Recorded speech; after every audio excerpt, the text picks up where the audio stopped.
والصلاة والسلام على أشرف الأنبياء والمرسلين نبينا محمد وعلى آله وأصحابه أجمعين. أعوذ بالله من الشيطان الرجيم. بسم الله الرحمن الرحيم. فاليوم ننجيك ببدنك لتكون لمن خلفك آية. سبحانك لا علم لنا إلا ما علمتنا إنك أنت العليم الحكيم. رب اشرح لي صدري ويسر لي أمري واحلل عقدة من لساني يفقهوا قولي. رب زدني علما. قوموں کی تباہی کی عنوان سے باتیں آپ کے سامنے آ رہی ہیں. آج حضرت موسیٰ علیہ السلام کا جس جابر و ظالم حکمراں کے ساتھ سابقہ پیش آیا تھا، جسے عام طور سے فرعون کہا جاتا ہے، اس کا نام چاہے جو بھی ہو لیکن فرعون کے نام سے مشہور ہے. قرآن نے فرعون ہی کہا ہے.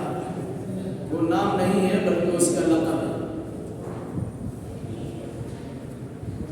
اللہ تبارک و تعالیٰ کی جب مشیت ہوتی ہے، یہ مقولہ بالکل صادق آتی ہے یا سچی صادق آتا ہے، جسے اللہ رکھے اور اسے کون چکے. موسیٰ علیہ السلام کی ولادت پر پابندی لگی. بنی اسرائیل میں پیدا ہونے والے ہزاروں بچوں کو تحت دیکھ کر دیا گیا، صرف اس وجہ سے کہ نجومیوں نے فرعون سے کہا تھا بنی اسرائیل میں ایک بچہ پیدا ہوگا تو تمہاری حکومت کو تباہ و برباد کر. اس سے بچنے کے لیے فرعون نے بنی اسرائیل میں پیدا ہونے والے لڑکوں کو ذبح کرانے کا پلان. ہزاروں بچے تحت دیے. موسیٰ علیہ السلام کی ولادت ہوئی. ان کی ماں نے اللہ کی جانب سے اشارہ پاتے موسیٰ علیہ السلام کو ایک صندوق میں رکھا اور پانی میں بہا دیا. وہ صندوق فرعون کے دربار کے قریب پہنچا. اسے اٹھا لیا گیا. کھولا گیا. اس میں خوبصورت بچہ ہے. فرعون نے اپنے پاس رکھا. وہیں تعلیم و تربیت ہوئی. وہیں پروان چڑھے. تقریباً 30-32 سالوں تک موسیٰ علیہ السلام فرعون کے دربار شاہی میں شاہانہ وقار کے ساتھ تربیت پاتے. ایک دن دوپہر کے وقت میں گھر سے باہر نکلے. 2 آدمی کو لڑتا ہوا دیکھا. جھگڑے کا فیصلہ کرنے کی کوشش کی. ہلکا پھلکا تماچا لگایا. فوقظہ موسیٰ فقضى علیہ. موسیٰ نے گھونسا لگایا. بعد میں ہی ڈھیر. دوسرے دن اسی جگہ پر اسی لڑکے کو اسی آدمی نے دیکھا کسی دوسرے آدمی سے بھی لڑ رہا ہے. پھر اس نے مدد کے لیے بلایا. موسیٰ علیہ السلام نے کہا اے تمہاری باری. اس کی جانب ہاتھ بڑھائے تو وہ بھاگ نکلا اور چلا دیا. کل جو قتل ہوا تھا اس کا قاتل موسیٰ ہے. شدہ بات فرعون کے دربار تک پہنچی. ان کے خلاف مقدمہ دائر ہوا. وارنٹ جاری ہو گیا. پکڑا جائے اور سزا دی جائے. ایک صاحب نے کہا جلدی سے نکل جاؤ. تمہارے خلاف اس قسم کا پلان تیار ہے. موسیٰ علیہ السلام ویسے ہی بے سر و سامانی کے عالم میں مصر سے نکل کر مدین کی طرف چلے. وہاں کنواں کے پاس وہ لوگوں کو دیکھا کہ اپنے اپنے جانوروں کو پانی پلا رہے. 2 بچیوں کو دیکھا کھڑی کنارے ہیں اور بھیڑ بھاڑ میں جانے کے لیے تیار نہیں. ان سے پوچھا ماجرا کیا ہے؟ کہ جب تک یہ لوگ پانی پلا کے چلے نہیں جائیں گے ہم اپنے جانور کو پانی نہیں پلا سکتے. انہوں نے ان کے دونوں جانور کو لیا, پانی پلایا, اسے گھر واپس کر دیا اور ایک درخت کے سائے میں ان کے نیچے جا کر موسیٰ علیہ السلام نے اللہ تبارک و تعالیٰ سے خصوصی دعا کی. رب انی لما انزلت الی من خیر فقیر. اے اللہ جو کچھ تو خیر ہمارے پاس بھیجے گا ہم اس کے زیادہ مستحق ہیں. موسیٰ علیہ السلام کی زبان سے دعا نکلی. ادھر شیخ مدین کے دل میں اللہ تبارک و تعالیٰ نے بات ڈالی کہ جس شخص نے آپ کی بچیوں کے جانور پاس بلاؤ۔ دو بچیوں میں سے ایک بچی شرم و حیا کا پتلا بن کر موسیٰ علیہ السلام کے سامنے آئی، کہا ابو آپ کو بلا رہے ہیں تاکہ آپ اس مزدوری آپ کو دے دے بدلا دیں۔ وہاں پہنچ گئے، ایسی باتیں کچھ تھا ہی نہیں، جانا ضروری تھا، پہنچ گئے۔ اللہ تبارک و تعالیٰ نے دعا کی قبولیت کیسی کے انداز ہے۔ وہاں پہنچے، انہوں نے کہا ماجرا سنایا، نجوت من القوم الظالمین، گھبرانے کی ضرورت نہیں ہے، یہاں فرعون کے اقتدار نہیں چلتا ہے، ظالم کے ملک سے باہر آ چکے ہیں، اب آرام و سکون کے ساتھ۔ پھر بات چلی کسی کو اپنے گھر میں کیسے رکھا جائے گا، ان کے سامنے پیشکش رکھا گیا، ان میں میری دو بیٹیاں ہیں، ان دونوں بیٹیوں میں سے کسی سے آپ کو نکاح کرا دیں گے، اس شرط پر حجت 8 سال میرے یہاں کام کریں گے، اور اگر 10 سال کر دیں گے تو بہتر ہوگا۔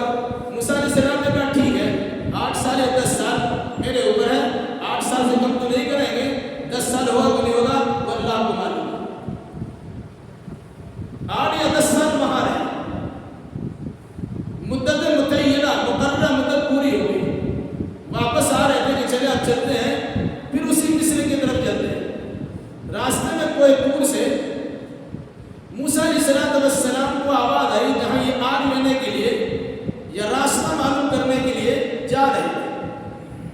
وہاں اللہ تبارک و تعالیٰ نے موسیٰ علیہ السلام کو پیغمبری دے دی کہ ادھر جا ہی رہے ہو، اب جاؤ فرعون کے جہاں سے تم بھاگ کے آئے ہو وہیں جاؤ۔ موسیٰ علیہ السلام نے کہا یفرط علینا، وہ تو ہم پر زیادتی کرے گا، میرے خلاف تو وارنٹ جاری ہے، وہاں جانے کے بعد گرفتاری عمل میں آ جائے گی، مسئلہ بگڑ جائے گا، کہ جاؤ کوئی بات نہیں۔ فرعون کے دربار میں آپ نے تقریر کی، اللہ نے کہا کہ بات کرنا تو بڑی نرمی سے بات کرنا،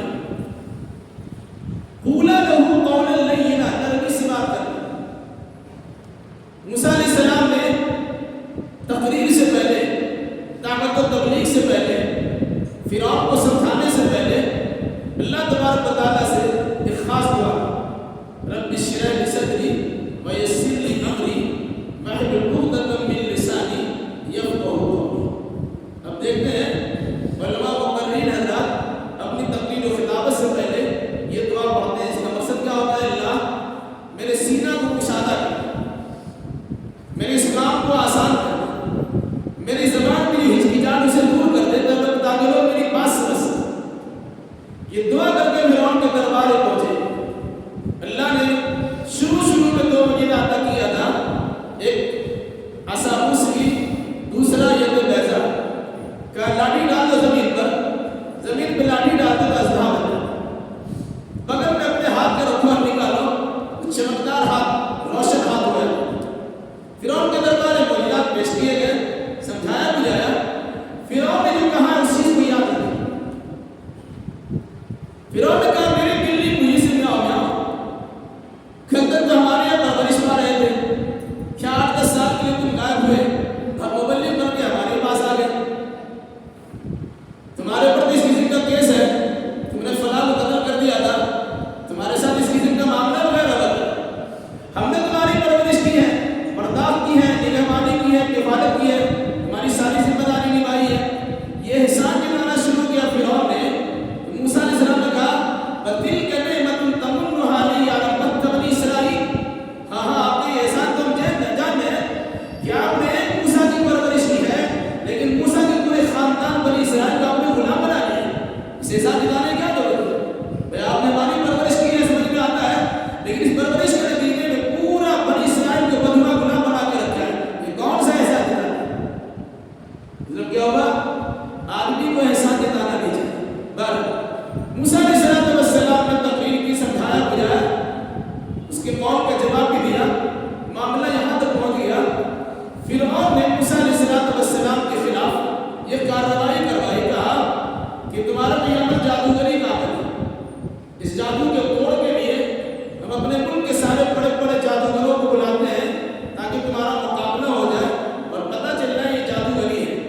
کہ ٹھیک ہے، ایک ایسا دن رکھیے جو خوشی کا دن ہو، عید کا دن ہو، اور بڑے میدان میں سب کو جمع کیجیے، سب لوگ جمع ہو جائیں، اس دن مقابلہ ہو جائے۔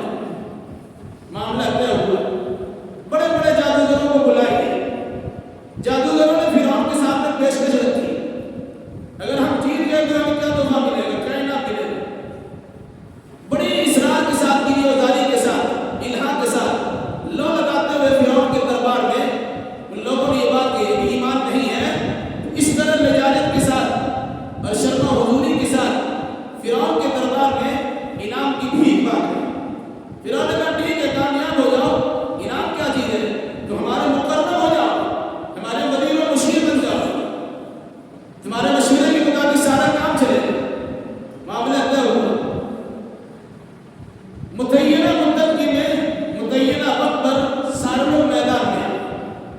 سارے جادوگروں نے جادو کے کرتب دکھلائے.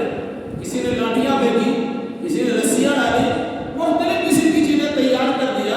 ان کو دیکھ کر وقتی طور سے موسیٰ علیہ السلام کے دل میں بھی خیال پیدا ہوا, پتہ نہیں آج کیا ہوگا, اتنے بڑے بڑے جادوگر جمع ہیں, میرا معاملہ کیا ہوگا.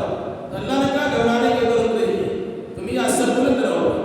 موسیٰ علیہ السلام نے کہا لاٹھی ڈال دی, انہوں نے لاٹھی ڈالی. موسیٰ علیہ السلام کی لاٹھی نے بڑا زبردست اژدہا بن کر ان جادوگروں کے سارے کرتبوں کو نگلنا شروع کر دیا. اس کو دیکھنے کے بعد جادوگروں کو سمجھ میں آئی کوئی جادوگر ہی نہیں ہے, جادو سے جادو کا کام نہیں ہوتا, اسے ختم نہیں کیا. یہ کیسا جادو ہے کہ ہمارے سارے کرتبوں کو اڑا دیا. بڑا غور کرنے کے بعد سارے جادوگروں نے کہا یہ جادوگر ہی نہیں ہے, یہ تو اللہ تبارک و تعالیٰ کی جانب سے معجزہ ہے. اور وہیں موسیٰ علیہ السلام پر اور حضرت ہارون پر سارے جادوگر ایمان. ایک بڑا مجمع ہے, مجمع میں موسیٰ علیہ السلام میں ایمان لا رہے وہ لوگ جنہیں موسیٰ علیہ السلام کے مقابلے کے لیے بلایا گیا. فرعون نے اپنی سستی محسوس کی, شرمندگی محسوس کی, انہیں ڈر ہوا کہ ہمارا سارا پبلک بکھر جائے گا. تو جادوگروں سے کہنا شروع کیا لَأُقَطِّعَنَّ أَيْدِيَكُمْ وَأَرْجُلَكُم مِّنْ خِلَافٍ وَلَأُصَلِّبَنَّكُمْ فِي جُذُوعِ النَّخْلِ. تم اگر باز نہیں آؤ گے تمہارے ہاتھ پیر خلاف داری سے کاٹ دوں گا. دایاں ہاتھ کاٹوں گا تو بایاں پیر کاٹوں گا, اور اگر بایاں ہاتھ کاٹوں گا تو دایاں پیر کاٹوں گا. کسی کام کا نہیں رہو, یا تمہیں سولی میں لٹکا دوں گا اور تم تمام کے لیے نشانی بن جاؤ گے کہ حکومت دولت کا مقابلہ کرنے اور ان کی مخالفت کرنے کا انجام کتنا خطرناک ہوگا. جادوگر نے کیا کہا اللہ سے ہمیں گھبرانے کی ضرورت نہیں ہے, ہمارے اندر وہ پاور آ چکا ہے, ایمانی اسپرٹ آ چکا ہے, اب تمہاری سرداری کا مجھے ڈر نہیں ہے, تو میرے ساتھ جو برتاؤ کرنا چاہو کر لو. ہم نے سوچ سمجھ کر اسلام کو قبول کیا. پھر انہوں نے کہا کہ یہ تمہارا گرو گھنٹال ہے, تمہارا استاد ہے, اس نے تمہیں ساحری اور جادوگری سکھلائی ہے, اور اس کے بعد تم لوگوں کا پورا پلان تھا, اس پلان کے نتیجے میں تم نے ایسا کیا ہے, تمہارے ساتھ اس قسم کا سلوک ہو گیا. انہوں نے کہا کہ جس طرح کا برتاؤ کرنا ہوگا. جب ایمان نہیں تھا تو فرعون سے اجرت بھیک مانگ رہے تھے یہ جادوگر, اور جب اللہ تبارک و تعالیٰ نے ایمان کی دولت سے مالا مال کر دیا تو زمانے کے فرعون کی آنکھوں میں آنکھیں ڈال کر گفتگو کرنا شروع کی کہ تمہارا جو معاملہ کرنا ہوگا لو, تم سے ڈرنے کے لیے تیار ہیں. اس واقعہ کو لے کر چھوٹی سی جماعت بھی ایمان لائے, لیکن فرعون کے ڈر سے اس ایمان کا اظہار نہیں کر پا رہے. حضرت موسیٰ علیہ السلام نے کہا کہ اگر تم اللہ تبارک و تعالیٰ پر ایمان رکھتے ہو تو اللہ پہ بھروسہ کرو.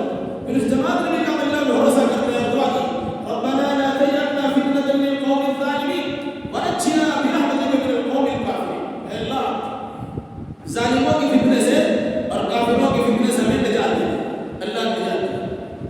معاملہ آگے بڑھا. فرعون نے موسیٰ علیہ السلام سے متعلق اپنے وزیروں و مشیروں سے مشورہ کیا کہ معاملہ ان کا بڑھتا چلا جا رہا ہے, موسیٰ علیہ السلام کو قتل کر دینا چاہیے. قتل کرنے کا پلان بنایا.